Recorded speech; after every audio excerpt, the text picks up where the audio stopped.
I'm going to say something in a moment, but we got to roll the intro so they know the name. You understand? Go ahead, roll intro.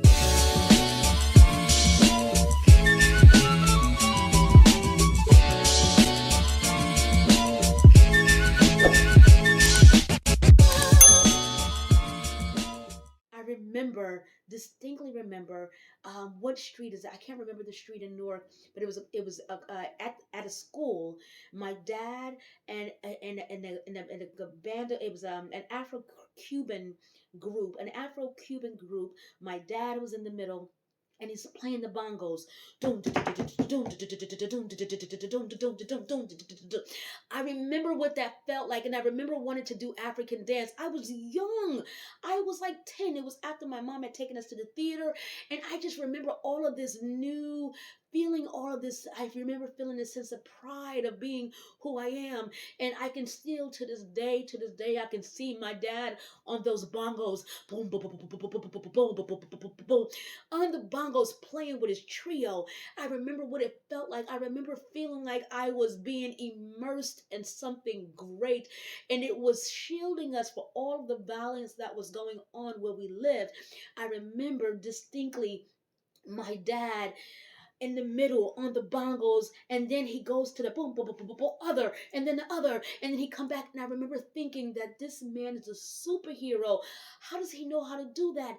And then there was this guy who now that I see him, I can see him still in my head. I was only a 10-year-old little girl. He had like this wavy hair, and he had this specific bandana on his head. And I remember him saying, "Ooh ah ah ah ah ah." It was like a singing. I can't do it because I can't sing, but you guys know I love singing here on my channel, even though I can't. He was doing like these noises, and my dad was banging on the bongos. And then I remember my dad putting me on his shoulders with my legs just dangling behind him. It was after the event. But those are moments that changed my life. Those are moments that made me remember that there was something more to life than what was going on around us. And I remember seeing just my dad, you know, saying that I sparred with Muhammad Ali, and just knowing that he won a Golden Glove champ. He was a boxer. My dad was a boxer, and he got so much respect from where we live because of he was not afraid of people. Okay, not perfect, but fearless. Not perfect, but unapologetic. Not perfect, but did things on his own terms. Not perfect, but did not care, do not care. He's going to live his life the way he sees fit, and if you don't like it, that's just the way he lives. But I also remember him exposing us to music. I remember songs like "I Want to Go Outside," ooh, "In the Rain." You know that song? I'm going back in my head, y'all. "I want to go outside, ooh, in the rain. You might think I'm crazy, but I wanna go outside." Whoa, that hit me. That memory just came to me, and it hit me like a ton of bricks because I can smell the incense that my dad was burning. I can smell the incense, how he had them burning. I can smell the incense, and then he's frying fish that he caught from the local park. I can smell the fish that he caught from the local park. But there was a feeling of self, of identity. And can no one tell me to this day that I don't have that strong sense of identity because of that environment, okay? Because of that environment. Even though we were living where we were living, okay? Even though we were living where we were living, there was still something cultural about my experience growing up that I think was able to save my life, so to speak. It allowed me to become and do all the things that I've ever wanted. There's nothing that I've never wanted to do. Everything that I've ever wanted to do, I've always done, except um, go to Peru. I was supposed to study alternative medicine in Peru about 11 and a half years ago. I had an opportunity to study in Peru. I'm a mom, and so going to Peru to learn at that time was just, it was a little, it was a dream that I allowed to die because I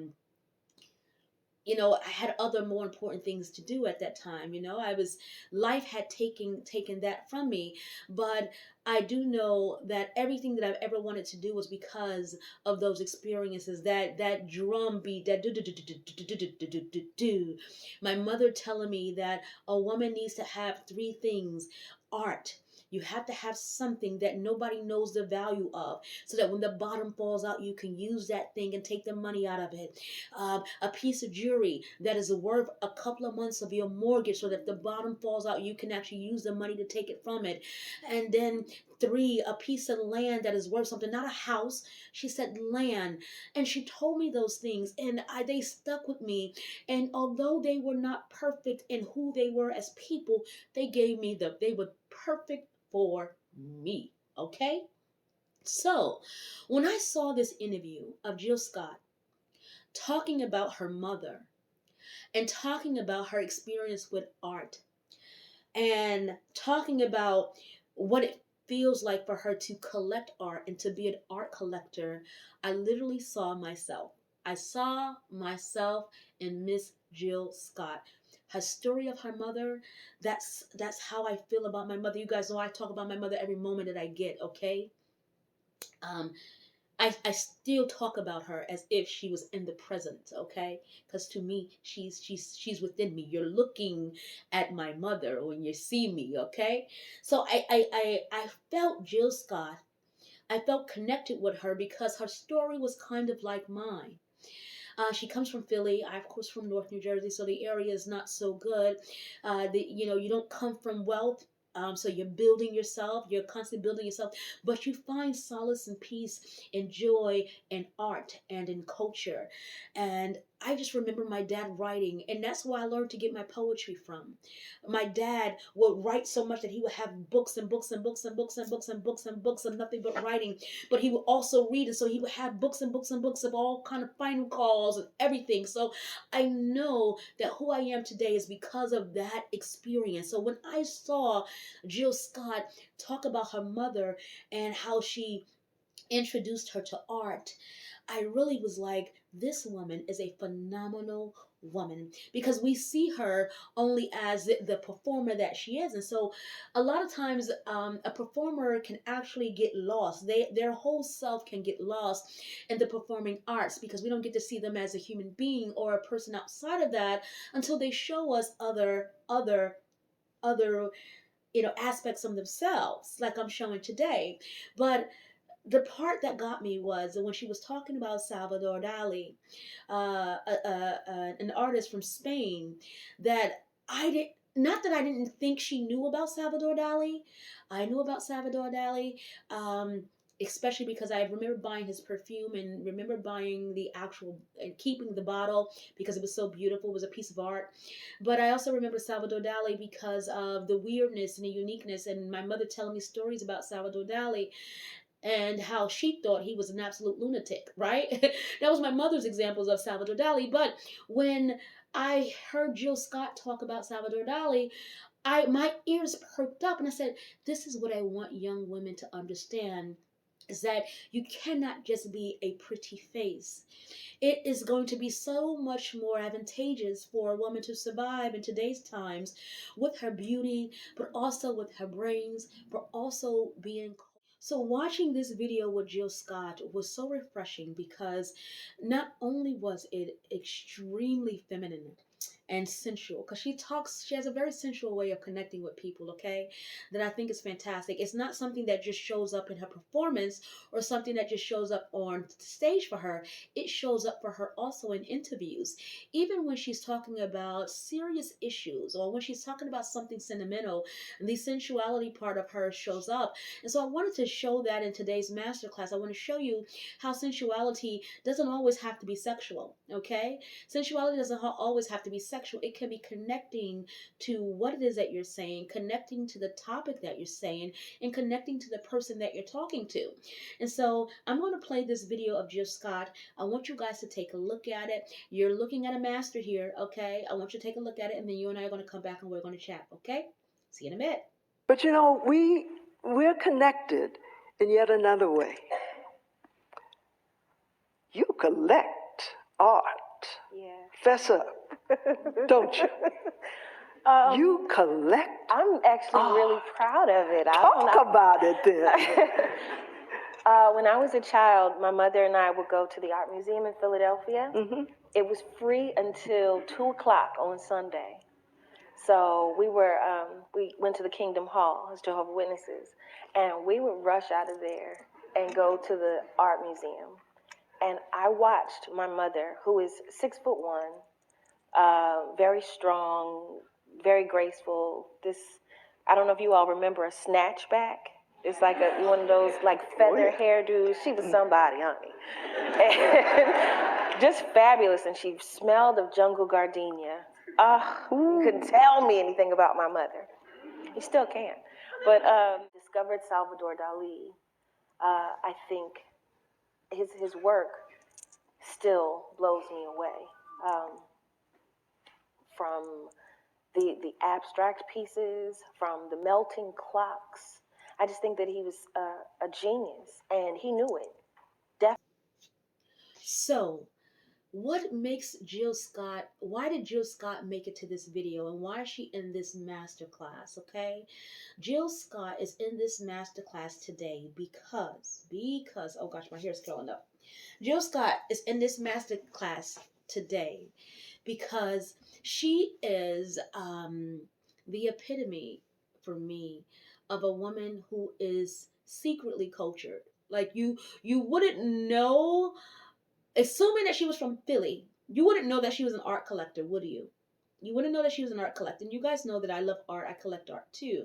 So when I found out that she was an art collector, and that she was familiar with Salvador Dali, I literally was like, this is what I'm trying to teach young women, is that it's okay to know something else besides what you see every day on BET, every day on Instagram, on your Instagram feed, and every day what you see on YouTube. There's something absolutely fantastic about knowing something more than what you are accustomed to. Try something different, try something new. So it's important to add that to you. It makes you even more aware. It makes you so different than the norm. Let me tell you something. I remember my good friend Raj, well my roommate Raj, old roommate Raj, PhD, smart young lady, Indian. Her whole entire families are PhDs. They're all smart. The women and the men are all PhDs, and they're all professors. Okay, so she comes from a background where education was extremely important. Okay, education was extremely important. Number one, because where she's from, that's the way they determine. I don't want to get into all that, but she comes from a place where education is important, and it's also going to also create a status. Okay, so they are very well aware of that. But I remember her and I talking, and she asked me. She says, "Oh, I want to show you the Gita." I said, "You have the Gita? Let me see the Gita." She said, "You know what the Gita is?" I said, "Yeah, let me have the Gita." She said, "Karima, do you know what that is really?" I said, "Yes." I said, "I actually have a beautiful copy." And she goes, "You surprise me every day." And she goes, she gets the Gita. And she comes back, and it's signed by her uncle. The Gita is signed by her uncle. Okay? The Gita is signed by her uncle, and it was given to her as an Indian holy book that was given to her. And we had talked about it, and she said, I want you to hold on to this. I actually still have the Gita. You know what? Let me get the Gita. But I got it. And Raj, I'm going to call you because I've had your family heirloom all this time. Oh, I'm sorry. I had to run up 3 flights of stairs. And I've had it this whole time. It has a little bit wear and tear, but I'm going to get that repaired for you, okay, babe? Doing this video really made me understand that I had something that was really a prized possession of yours. And I've had this for 9 years. I've had your book for 9 years. That's been signed on the inside. Hold on. It's signed in Hindi. Look, it's signed in Hindi. I am going to make sure I get you back your Gita. I'm going to get it back to you. Hold on. I've had these for 2012, 13, 14. Oh my God, I had it for 10 years. I am going to get you back your Gita. I have had a very blessed life, you guys.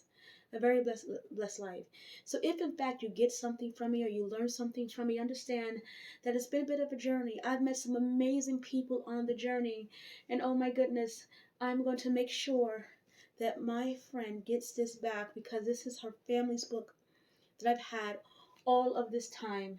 And it definitely has some wear and tear, but I am going to get that repaired for you, and I am going to get it back to you, Raj.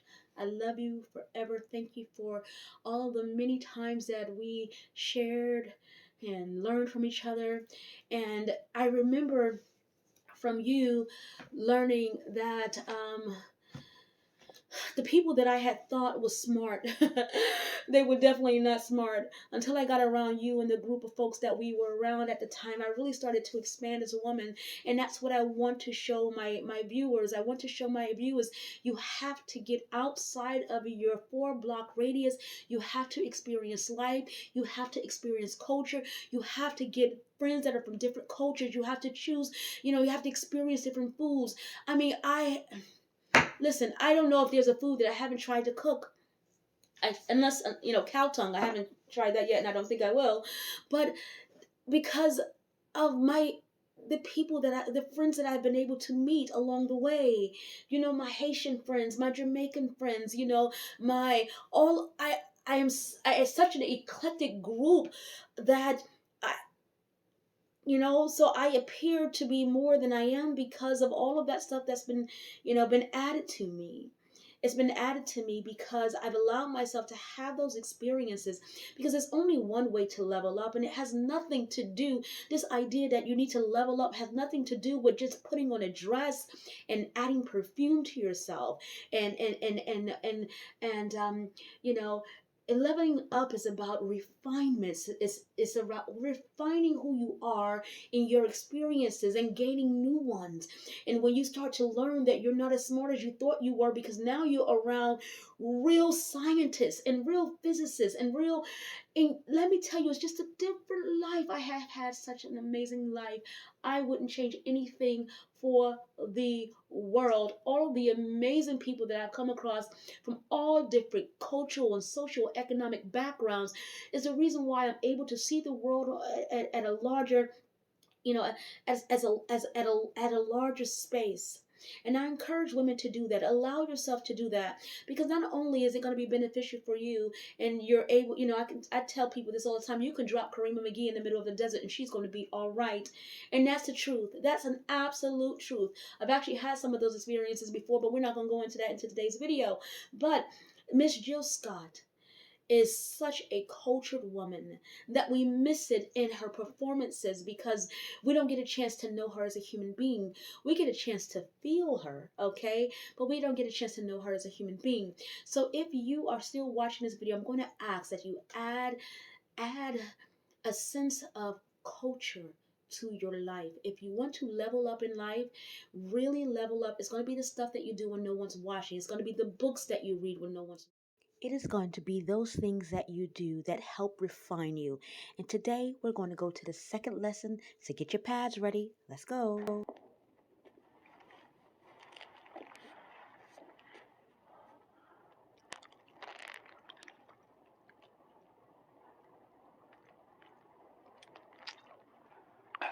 What?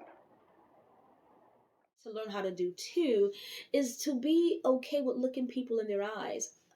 I have met so many women who either, even by email, they conceal themselves with a pseudonym or a different name because they don't want to meet me as themselves for whatever their reasons are. But when you're trying to walk completely in your power, you have to completely, um, you have to be completely yourself, and whatever that thing is, okay? But in this particular clip, she's tapped into a bit of energy that allows her to be seen, okay? For some reason, people don't want to be seen. They don't want you to look at them. They don't want to look at you. They don't want to be seen, for who they are. Not who have they become, but for who they are. And so, even when I get my emails and people are contacting me with pseudonames, I don't have this tattoo for nothing. I know, but I just go along with it because it makes them feel comfortable. But I know that they are really robbing themselves of the full experience because they haven't shown up completely as themselves. You don't get the full of anything when you're not showing up as yourself. You get robbed of that opportunity. When you don't want to be seen completely, then you don't see completely. You don't get the fullness of what you're supposed to be seeing because you don't want to be seen completely. And we're not talking about, just as the self. Not the things that we add to the self, but as the self. So women have a hard time with people looking at them or with them looking at other people. But what we can see in this clip with Scarlett, she's tapped into that part of her feminine side that allows her to be looked at and to be the look. All right, I want to kind of give you guys some context behind what you saw in that other clip here, okay? A woman walks in fully, completely herself, and she grabs the attention of someone. Let me show you what happens next. That's it, I'm done. What's your name, lady? Rushman, Natalie Rushman. Front and center. Come into the church. Now, I've slowed this clip down for you guys so you can see a master at work. She got in the ring already looking at him, okay? Piercing eyes, and watch this flutter. Watch this small, delicate flutter. Hold on. There. There was no need for her to say anything else. She let her eyes do the talking. Let's go back to the lesson. Okay, or to be looking. And if you notice, when she walked into the place, he saw her. Okay, he saw her. First of all, that hair was amazing. Okay, so he saw her. And again, this is a movie, but I want to make it practical for a moment. Allow yourself to be seen. Don't hide. Meaning, if if you're going to a place and you see a guy that you like, a lot of women sink in. They kind of fade back into the background. You know that meme where the Simpson is fading back into the grass? He's like, oh no, I don't want to be seen. That's what women do. But then they wonder why, no one is approaching them. It's because you haven't become confident enough to be seen or to be the one who was looking. And so in that moment, when she got inside the ring, he invited her down. Come on down. So she comes down. She gets inside of the ring. And immediately, what does she do? She used the power of her eyes. Ladies, listen to me. Listen to your good old elder friend here on YouTube. There is nothing more powerful when we're talking about silence than a woman and her eyes, okay? Allow yourself to be seen, okay? Listen to me. What she did in this moment is that she walked into that ring.